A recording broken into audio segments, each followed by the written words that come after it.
Uric acid കുറയാൻ ദിവസവും കഴിക്കേണ്ട ഡ്രൈ ഫ്രൂട്ട്സ്: അത്തിപ്പഴം, അണ്ടിപ്പരിപ്പ്, ഈത്തപ്പഴം, പിസ്ത.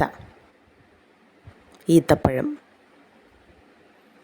അമിതമായി കഴിച്ചാൽ ക്യാൻസർ വരാൻ സാധ്യതയുള്ള ഭക്ഷണ പദാർത്ഥം: ഓയിൽ, മൈദ, ചിക്കൻ, ബീഫ്. മൈദ. പച്ചക്കറിയായും ഫ്രൂട്ടായും ഉപയോഗിക്കുന്നത്: ബീട്രൂട്ട്, പേരക്ക, ക്യാരറ്റ്, മാമ്പഴം. ക്യാരറ്റ്. ഗർഭകാലത്ത് കൂടുതലായി കഴിക്കേണ്ട മീൻ: കരിമീൻ, മത്തി, അയല, ചൂര. മത്തി. രക്തം കുറവുള്ളവർ കുടിക്കേണ്ട ജ്യൂസ്: മുന്തിരി juice, beetroot juice, apple juice, carrot juice. മുന്തിരി ജ്യൂസ്. വെള്ളം കുടി കുറയുന്നവരിൽ കണ്ടുവരുന്ന രോഗം: അൾസർ, മലബന്ധം, അസിഡിറ്റി, തലവേദന. മലബന്ധം. താരൻ മാറാൻ ഉപയോഗിക്കേണ്ടത്: കറിവേപ്പില, തുളസി, ചെറുനാരങ്ങ, വേപ്പ്. ചെറുനാരങ്ങ.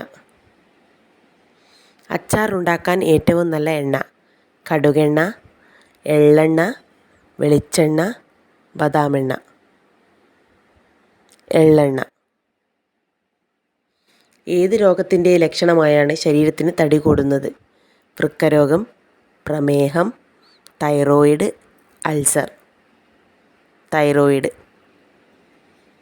മാനസിക സമ്മർദ്ദം മാറാൻ കഴിക്കേണ്ട ഫ്രൂട്ട്: പപ്പായ, വാഴപ്പഴം, സീതപ്പഴം, സ്ട്രോബെറി. വാഴപ്പഴം. ഓറഞ്ചിൽ അടങ്ങിയിട്ടുള്ള വിറ്റാമിൻ ഏത്? Vitamin C, vitamin K, vitamin B, vitamin E. Vitamin C.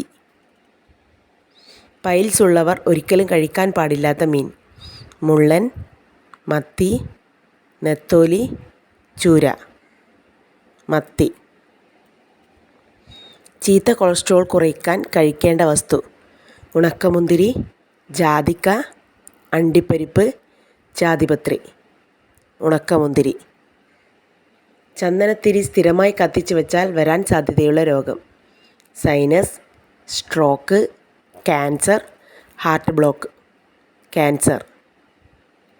മൂക്കുത്തി അണിയുന്ന സ്ത്രീകൾക്ക് സംഭവിക്കുന്നത് ഇത്: ഐശ്വര്യം, അപകടം, ദാരിദ്ര്യം, മരണം. ഐശ്വര്യം.